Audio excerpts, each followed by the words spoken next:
Who is Prashant Kishor? कुछ time पहले मैंने रियलाइज किया कि जितनी अटेंशन प्रशांत किशोर जी को मिलती है उतना मैं उन्हें जानता ही नहीं था कि कैसे वो अपनी लाइफ में आगे बढ़े और बने इंडिया के सबसे पावरफुल पॉलिटिकल स्ट्रेटेजिस्ट, और कैसे मैं उनकी लाइफ से ये सीख पाऊं कि उनका लाइफ का मिशन क्या है, and most importantly why are there so many controversies around his name? Imagine this, एक आदमी जिसे पॉलिटिक्स से कोई लेना देना नहीं, वो यूएन में बैठा है और सामने एक लैपटॉप रखा है जिसमें एक डेटा शीट खुली हुई है जिसमें इंडिया के ग्रोथ के नंबर्स लिखे हुए हैं। जीडीपी ऊपर जा रही है, इकोनॉमी तेजी से बढ़ रही है, पर एक कॉलम है जहां के फिगर्स डिस्टर्ब कर रहे हैं, माल न्यूट्रिशन, बच्चे अभी भी भूखे हैं। यह आदमी है प्रशांत किशोर, एक बिहार के छोटे से गांव से निकले हुए एक इंजीनियर जो कि यूएन में अभी पब्लिक हेल्थ एक्सपर्ट के रूप में काम कर रहे थे। अफ्रीका में बड़े बड़े प्रोजेक्ट संभाले, फील्ड्स में डेटा कलेक्ट किया और हर जगह बस एक ही चीज नोटिस करी, ग्रोथ के फिगर्स हमेशा रियलिटी को नहीं दिखाते। इसी चिंता में प्रशांत किशोर ने एक पेपर लिखा, इंडियाज ग्रोथ वर्सेस माल न्यूट्रिशन। इसमें उन्होंने लिखा अगर देश आगे बढ़ रहा है तो फिर बच्चे क्यों भूखे सो रहे हैं, और इसमें उन्होंने एग्जांपल लिया गुजरात स्टेट का। 2011 में ये पेपर पहुंचता है उस समय के भारत के पीएम श्री मनमोहन सिंह जी पर, और फिर उस समय के chief minister of Gujarat Shri Narendra Modi ji पर। मोदी जी पेपर पढ़ते हैं और कहते हैं इस आदमी से मिलना चाहिए, और फिर मोदी जी की और प्रशांत किशोर जी की मुलाकात होती है गांधीनगर में, जिसे मोदी जी पूछते हैं तुम्हें लगता है गुजरात में भूख है? फिर प्रशांत किशोर जी कामली रिप्लाई करते हैं सर भूख नहीं, इम्बैलेंस है। वो कहते हैं सर ग्रोथ सिर्फ नंबर नहीं होती, उसके पीछे लोग होते हैं। मोदी जी सुनते हैं और बस वही मोमेंट था जहां एक पब्लिक हेल्थ एक्सपर्ट एक पॉलिटिकल स्ट्रेटेजिस्ट बन गया। मोदी जी को प्रशांत किशोर जी का काम काफी पसंद आया, तो फिर क्या होना था, प्रशांत किशोर जी को सीएम ऑफिस से एक ऑफर लेटर आता है, कोई डेजिग्नेशन नहीं, बस फ्रीडम। और यहीं से शुरू होता है मॉडर्न इंडियन पॉलिटिकल कंसल्टिंग का पहला चैप्टर। और कुछ ही दिनों में वॉर रूम सेट होता है, एक छोटा सा रूम, कुछ लैपटॉप्स और एक व्हाइट बोर्ड, और सबसे इंपॉर्टेंट एक स्ट्रिक्ट रूटीन, हर जगह का डेटा, हर इशू का पैटर्न। प्रशांत किशोर के लिए पॉलिटिक्स एक आर्ट नहीं थी, एक इंजीनियरिंग प्रॉब्लम थी। वो कहते हैं अगर एक ब्रिज टूट रहा है तो पता करो लोड कहाँ ज्यादा है। 2012 के इलेक्शंस आते हैं और मोदी जी के राइट हैंड श्री अमित शाह जी को कोर्ट से गुजरात के बाहर रहने के ऑर्डर्स मिले हुए थे, तो ये साफ था कि मोदी जी को ये इलेक्शंस अकेले और खुद ही लड़ने पड़ेंगे। और फिर प्रशांत किशोर मोदी जी को एक सिंपल प्लान देते हैं, हिंदुत्व साइड में रखो, विकास को फ्रंट पे लाओ। और फिर लॉन्च होता है कैंपेन विवेकानंद युवा विकास यात्रा। हर पोस्टर में एक ही वर्ड विकास, हर रैली में एक ही tone Gujarat is growing. Modi ji की इमेज शिफ्ट हो गई एक पोलराइजिंग चीफ मिनिस्टर से एक डेवलपमेंट ओरिएंटेड लीडर तक। और ये इलेक्शन मोदी जी के लिए काफी इंपॉर्टेंट थे क्योंकि ये उनका पॉलिटिकल करियर डिसाइड कर रहे थे। अगर वो ये जीत गए तो पीएम के नॉमिनी बीजेपी से मोदी जी बनेंगे, लेकिन अगर वो हार गए तो फिर उनका पॉलिटिकल करियर खत्म। पर प्रशांत किशोर रुकते नहीं, वो टेक्नोलॉजी लेकर आते हैं पॉलिटिक्स में। वो इंट्रोड्यूस करते हैं 3D होलोग्राम रैलीज। इमेजिन करो मोदी जी एक स्टेज पे बोल रहे हैं और वो 10 जगह प्रेजेंट है, 10 अलग अलग जगहों पे। यही टेक्नोलॉजी प्रशांत किशोर ने मोदी जी की इलेक्शंस में लाई। क्राउड शॉक में था और फिर सोच रहा था ये सिर्फ लीडर नहीं, हमारा फ्यूचर है। और उसी मोमेंट में विकास पुरुष का जन्म होता है। फिर क्या होना था, दिसंबर 2012 मोदी जी 115 सीटों से 16 मेजोरिटी से गुजरात इलेक्शंस जीत जाते हैं और एक नया नाम क्वाइटली उभर चुका था, प्रशांत किशोर। गुजरात था उनका एक एक्सपेरिमेंट और रिजल्ट एक रेवोल्यूशन इन पॉलिटिकल स्ट्रेटेजी। लेकिन अब सवाल यह था ये आदमी आया कहां से। कट टू बिहार, सासाराम के बगल में कोनार गांव में प्रशांत किशोर जी का जन्म हुआ। पिताजी डॉक्टर थे, माँ घर संभालती थी और एक सिंपल फैमिली जहां पढ़ाई को इज्जत मिलती थी। प्रशांत किशोर जी ने बक्सर से स्कूलिंग करी, हैदराबाद से अपनी इंजीनियरिंग करी। जिंदगी सिंपल थी लेकिन दिमाग था फ्यूचर को सोचने वाला। मशीन्स में नहीं, सिस्टम में इंटरेस्टेड थे। यूएन ज्वाइन किया, अफ्रीका में फील्ड वर्क किया और वहां रियलाइज किया कि अगर डेटा सही हो तो दुनिया बदल सकती है। और अब वही डेटा इंडिया की पॉलिटिक्स को बदलने वाला था। 2012 के गुजरात के इलेक्शंस के बाद प्रशांत किशोर जी ने रियलाइज किया कि अब इस पॉलिटिकल स्ट्रेटेजिस्ट के प्लान को थोड़ा सा बढ़ाना चाहिए। तो उन्होंने बनाई एक team, citizens for accountable governance, CAG, जिसमें 700 प्लस यंग प्रोफेशनल्स थे, IITs, IIMs और एम्स से। पॉलिटिक्स अब स्टूडेंट्स का सब्जेक्ट बन गया था। CAG के लिए गोल सिंपल था, लोकसभा 2014 के इलेक्शंस के लिए एक कैंपेन मशीन। बीजेपी उनकी क्लाइंट, लेकिन प्रशांत किशोर जी के लिए ये एक नेशनल एक्सपेरिमेंट था। CAG के रूल्स सिंपल थे, डिसिप्लिन, डेटा और डेली रिपोर्टिंग। उन्होंने कैंपेन डिजाइन किया जैसे एक स्टार्टअप एक डिजाइन करता है एक प्रोडक्ट। हर चीज डेटा शीट पर, सोशल मीडिया के पोस्ट के टाइमिंग्स, विजुअल, हैशटैग, सब शेड्यूल पे। और सबसे इंपॉर्टेंट, हर वीक एक टेस्ट कि क्या काम कर रहा है और क्या काम नहीं कर रहा। और फिर आया उनका सबसे फेमस कैंपेन चाय पे चर्चा। मोदी जी के चाय वाला बैकग्राउंड को एक नैरेटिव बनाया, टेक्नोलॉजी यूज की गई, सैटेलाइट के थ्रू मोदी जी लोगों से बात करते, चाय पे डिस्कस करते, पीपल कनेक्टेड इंस्टेंटली, लोग उन्हें अपना परिवार का हिस्सा समझने लगे। फिर लॉन्च हुआ स्लोगन, अब की बार मोदी सरकार। शॉर्ट, रिदमिक एंड इमोशनल, हर जगह बस एक ही लाइन और एक ही फीलिंग, अब की बार मोदी सरकार। और सीएस जी ने डिजिटल गेम भी बदल दिया। ट्विटर, फेसबुक, यूट्यूब, सब पर एक ही ब्रांडिंग टोन। 2014 का इलेक्शन सिर्फ एक इलेक्शन कैंपेन नहीं था, एक पूरी मार्केटिंग मास्टर क्लास थी। मई 2014 रिजल्ट आता है और बीजेपी 282 से 16 मेजोरिटी से ये इलेक्शंस जीत जाती है। मोदी जी बनते हैं prime minister of India. Prashant Kishor का मॉडल प्रूव हो गया। इंडिया ने पॉलिटिक्स को एक कॉर्पोरेट कैंपेन के फॉर्म में देखा, लेकिन पॉलिटिक्स में क्रेडिट कभी क्लीन नहीं मिलता। पीएमओ के अंदर प्रशांत किशोर जी के लिए कोई भी फॉर्मल सीट नहीं। फिर अमित शाह जी बीजेपी के प्रेसिडेंट बन गए और प्रशांत किशोर जी बीजेपी में साइड बाय साइड होते गए। पर एक चीज उनके दिमाग में थी, अगर सिस्टम मुझे इग्नोर कर सकता है तो मैं सिस्टम को ही बदल दूंगा। 2014 के एंड तक प्रशांत किशोर जी निकल गए अगले स्टॉप पर बिहार। 2015 में नीतीश कुमार और लालू प्रसाद यादव साथ में आ गए बीजेपी के खिलाफ इलेक्शन लड़ने के लिए, और उन्होंने चुना प्रशांत किशोर जी को एज अपना पॉलिटिकल स्ट्रेटेजिस्ट, क्योंकि वो जानते थे कि प्रशांत किशोर जी को पता है कि बीजेपी इलेक्शंस कैसे लड़ती है। नीतीश कुमार जी ने कहा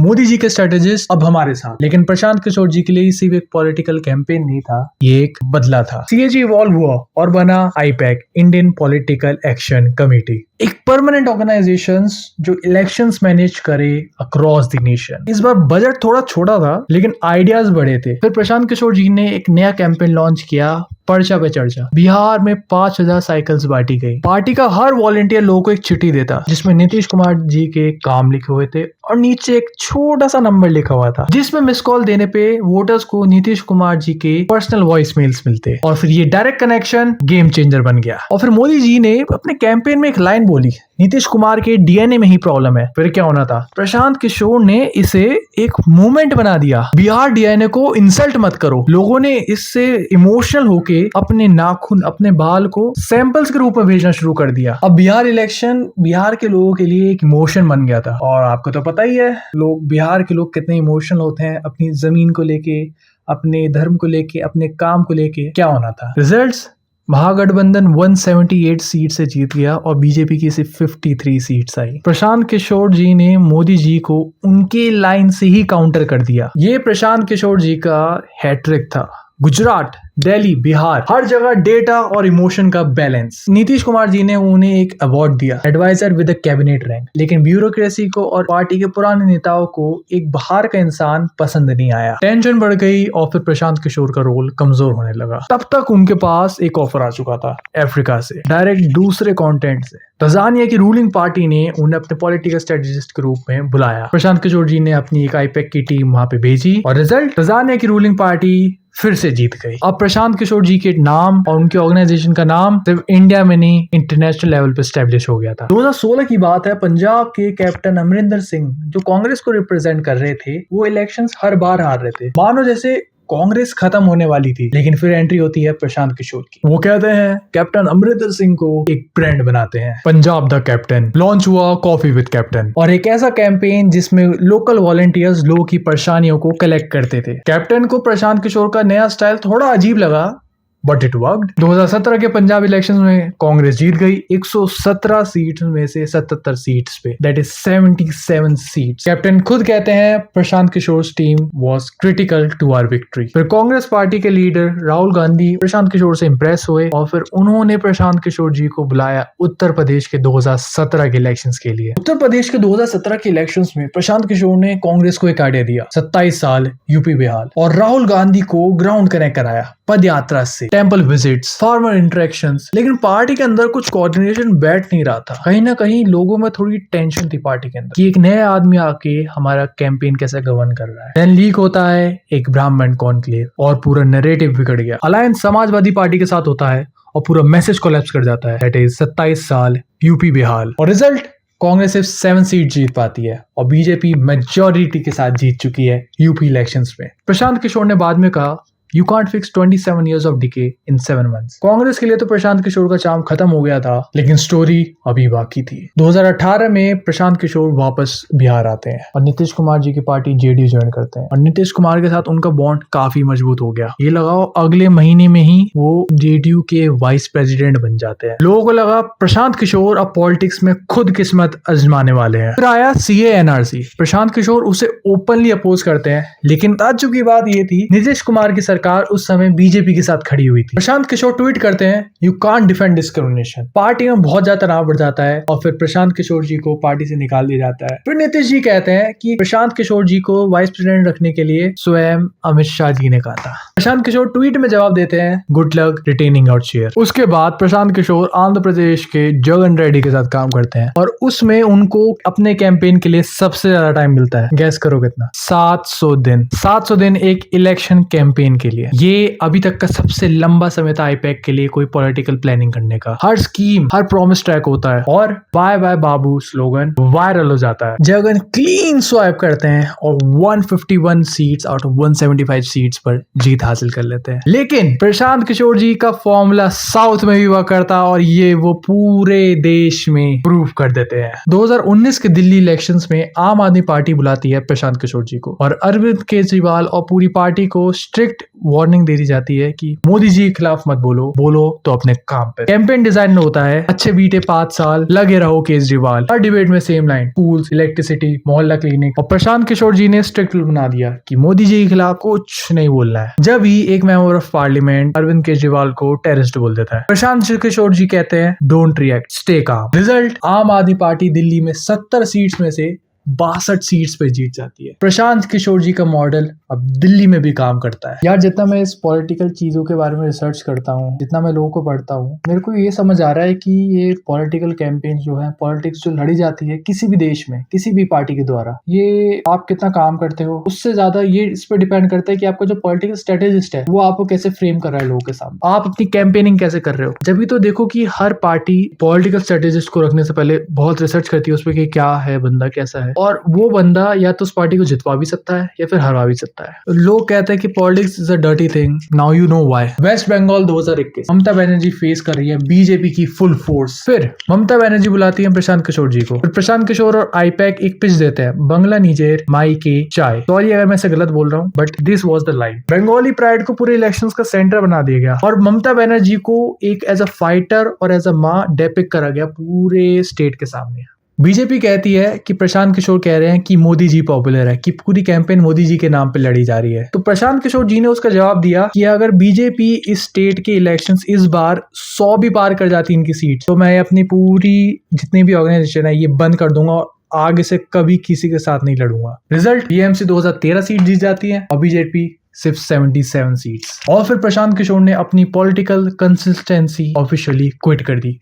क्यों? 2022 प्रशांत किशोर अनाउंस करते हैं जन स्वराज अभियान। बिहार में पद यात्रा, गोल सिंपल है, लोगों से सीधे बात करनी है, उनके इश्यूज सुनने हैं, पॉलिटिक्स को रिफॉर्म नहीं रीसेट करना है। उनका स्लोगन, सही लोग सही सोच सामूहिक प्रयास। प्रशांत किशोर ये इलेक्शंस एक चीज पर लड़ रहे हैं, आपके बच्चों की पढ़ाई और उनका रोजगार। क्योंकि इलेक्शंस जो पार्टी जिस चीज पे लड़ती है, फॉर एन एग्जांपल अगर कोई पार्टी इलेक्शन लड़ रही है रोड्स पे, तो भले ही वो कुछ काम करे ना करे, लेकिन वो रोड बनाएंगी जरूर, भले ही कम बनाए लेकिन बनाएंगे जरूर। क्योंकि ये एक रिस्पॉन्सिबिलिटी बन जाती है कि आप जिस चीज पे इलेक्शन लड़ रहे हो ना, वो आपको करना ही पड़ता है, चाहे आप कोई काम करो नहीं।